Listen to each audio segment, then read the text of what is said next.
Assalamualaikum sahabat sosial, kembali lagi di channel saya Nurham SDK. Bagaimana kabar sahabat sosial? Semoga semuanya dalam keadaan sehat walafiat, rezeki lancar, dan pastinya segala urusan dimudahkan. Amin amin ya robbal alamin. Sebelumnya mohon maaf yang sebesar-besarnya kita baru bisa upload video lagi karena minggu ini betul-betul padatnya kegiatan program Keluarga Harapan. Mulai dari penyaluran, perbaikan data, pokoknya PKH akhir-akhir ini bisa kita sebut betul-betul sibuk sekali. Jadi mohon maaf kalau kita terlambat memberikan informasi lagi, padahal ada banyak informasi yang perlu sahabat sosial ketahui. Tanpa berlama-lama, kita intro dulu.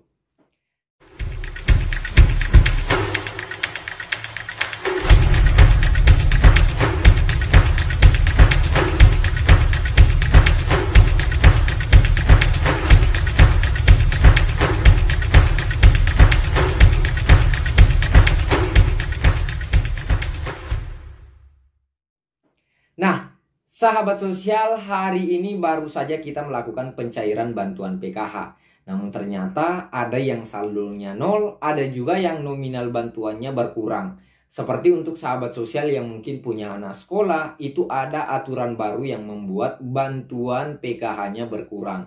Namun saya pikir sahabat sosial sudah pada tahu, namun tak ada salahnya kita tetap membahas untuk masalah ini. Selain itu ada kabar bahagia juga, yakni bantuan sembako atau BPNT alhamdulillah sudah cair per hari ini. Ini konfirmasi langsung dari beberapa e-warung yang terdekat.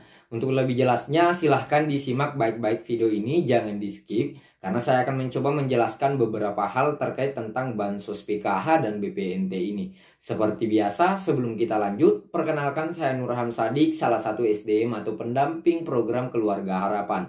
Saya juga aktif menjadi salah satu konten kreator yang banyak membahas masalah bantuan sosial pemerintah seperti PKH, BPNT, KIS, KIP, hingga KIP kuliah itu sudah kita bahas lengkap pada channel ini.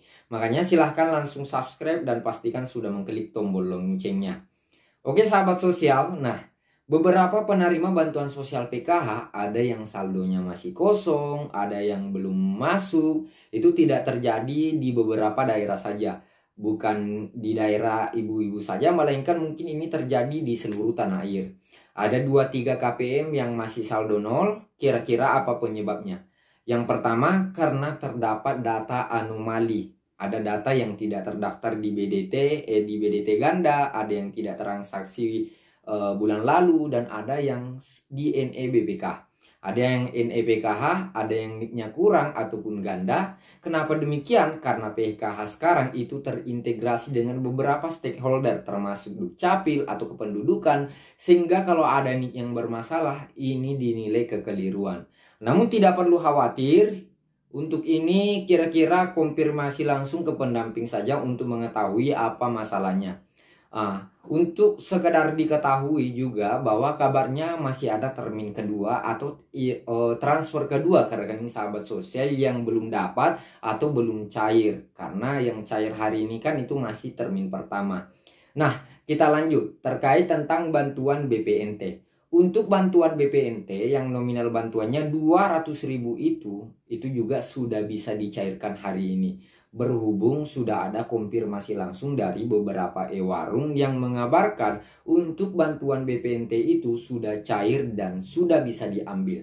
Terkait tentang bantuan BPNT ini ada banyak yang tidak cair, termasuk keluarga penerima yang kemarin harus keluar dari PKH karena tidak memiliki komponen atau kategori penerima seperti anak sekolah, anak usia dini. Nah, sahabat sosial, untuk masalah KPM yang harus keluar dari PKH ini dan bantuan sembakonya tidak cair lagi, itu tidak perlu khawatir.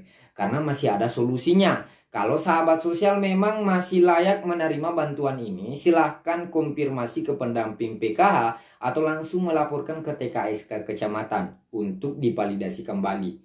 Catatan penting, yang penting sahabat sosial masih layak menerima atau masih termasuk kategori keluarga prasejahtera atau keluarga miskin.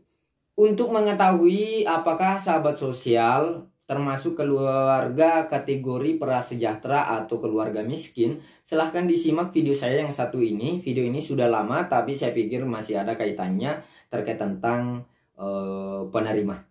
Oke, penyaluran bantuan BPNT ini apakah bisa dicairkan berbentuk tunai atau bentuk uang? Silahkan disimak baik-baik.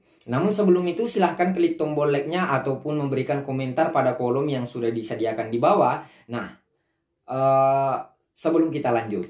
Oke sahabat sosial yang saya banggakan, bantuan sembako BPNT senilai 200.000 itu tidak bisa dicairkan dalam bentuk tunai atau diuangkan. Namun bantuan ini tetap dicairkan dalam bentuk sembako yang senilai Rp200.000.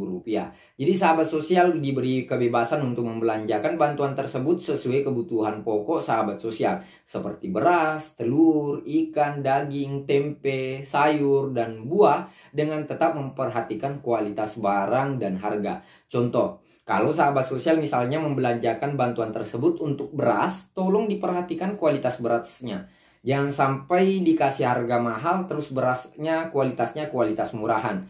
Misal harga berasnya 10.000, nah diperhatikan dulu kualitasnya baik dari segi kualitas beras ataupun timbangan.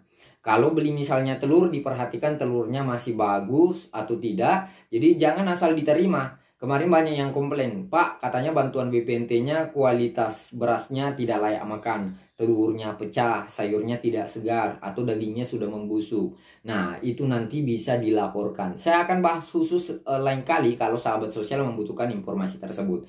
Seperti lapornya di mana, atau yang bisa dihubungi siapa. Pokoknya nanti kita bahas khusus. Makanya sahabat sosial silahkan klik tombol subscribe-nya agar tidak ketinggalan pada video-video selanjutnya. Oke sahabat sosial, selanjutnya saya mau membahas masalah aturan baru untuk bantuan program Keluarga Harapan. Nah, ada banyak perubahan, namun perubahannya ini sedikit agak mengejutkan untuk sahabat sosial. Seperti anak sekolah di tahap 4 tahun 2020 atau di bulan Oktober kemarin kita sempat sosialisasikan kalau bantuan untuk anak sekolah itu hanya sampai 2 anak. Namun untuk tahap ini itu ada perubahan lagi. Ini sedikit susah dijelaskan tapi mohon disimak baik-baik. Untuk anak sekolah yang ditanggung itu hanya 1 anak per kategorinya. Misal ibu-ibu punya anak SD 2 orang, punya anak SMP 2 orang. Yang ditanggung itu hanya 1 per kategori atau per jenjang sekolahnya. Jadi kalau kasusnya 2 anak SD berarti yang ditanggung hanya 1 anak SD. Terus kalau punya 2 anak SMP berarti yang ditanggung hanya 1 anak SMP. 1 anak SD dan 1 anak SMP. Misalnya mungkin bantuannya 600.000. Jadi saya pikir sahabat sosial sudah mengerti. Selanjutnya untuk kategori anak usia dini. Jadi anak usia dini ini mulai usia 0 hingga 6 tahun. Jadi bukan balita. Kalau balita itu kan bayi 5 tahun. Jadi yang ditanggung PKH adalah anak usia dini yaitu 0 hingga 6 tahun.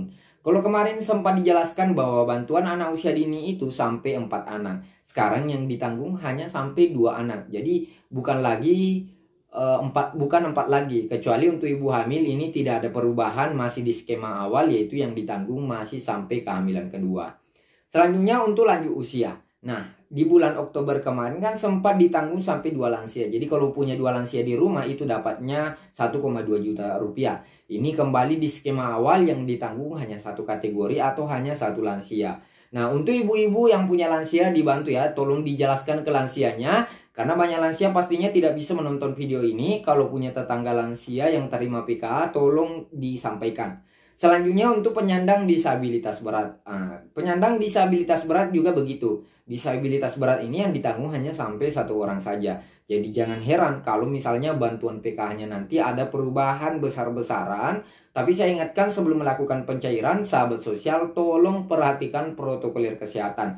Jangan sampai ada lagi kasus baru nantinya kena COVID gara-gara bansos. Tolong diperhatikan protokol kesehatannya, jaga jarak, pakai masker, dan cuci tangan. Kalau ambilnya di ATM ataupun agen jangan bergerombol. Nah, sedangkan untuk nominal bantuannya itu tidak ada perubahan sama sekali. Untuk ibu hamil masih 3 juta per tahunnya atau per tahapnya Rp750.000. Sedangkan untuk anak usia dini masih 3 juta per tahun atau 750.000 per tahapnya. Untuk anak sekolah kategori SD itu 900.000 per tahunnya atau 225.000 per tahapnya. Anak SMP 1,5 juta per tahun atau 375 per tahunnya. Sedangkan anak SMA 2 juta per tahunnya atau 500.000 per tahapnya. Untuk lansia dan disabilitas berat masih sama 2,4 juta per tahun atau 600.000 per tahap. Nah, untuk penderita TBC itu sudah dihapus. Jadi tidak ada lagi bantuan untuk TBC yang dimana pernah diwacanakan. Oke sahabat sosial, mungkin itu saja informasi yang bisa saya bagikan pada kesempatan kali ini. Kalau ada yang ingin ditanyakan, silahkan langsung ditulis di kolom komentar supaya kita bisa berinteraksi lebih dekat. Oke sahabat sosial, terima kasih. Sampai jumpa di next video. Assalamualaikum.